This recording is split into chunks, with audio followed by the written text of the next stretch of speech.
binibigay sa akin class ay isang na klase. Baka makatulong tayo dito. Hindi pwede yan iyan. Hindi yan tapat sa sarili natin at sa iba pang kaklase. Ano meron dyan? Hindi ba't bawal magdala ng sabon? Gusto ko lang pumasa eh. Wala akong oras mag-aral dahil sa trabaho ng pamilya. Naiintindihan kita, Ian, pero mas makatarungan kung sariling sikap natin ang gamit. Tama, pwede naman tayo mag-aral magkasama para sa susunod na pagsusulit. Bibigyan kita ng kopya ng mga talako, Iyan.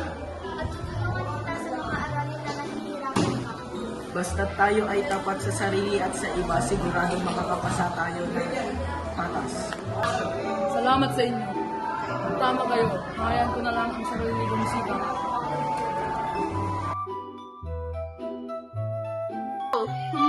Hirap na ako. Lagi na lang akong nag-aaral. Hindi ko na nakikita ang pamilya ko tuwing gabi. Kaya nga eh, pag-uwi ko, tulog lang sila. Gusto ko sana sila tungan sa gawing bahay.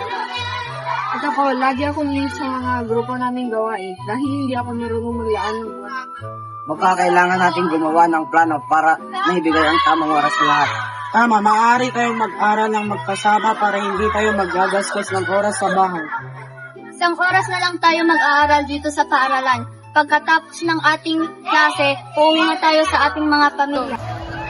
At para sa gawaing grupo, pwede natin ilaan ang isang oras sa Hercules at Marcos. Ganyan din ako ngayon eh. Pag may oras sa paglalan, tapos ko na ang aking mga takdang aralin para makasama ko ang aking pamilya sa aking pag-uwi. Ngayon, siguradong makakapag-aral ako ng maayos at makakasama ko ng pamilya ko. Mahalaga ang tamang paglalaan ng oras.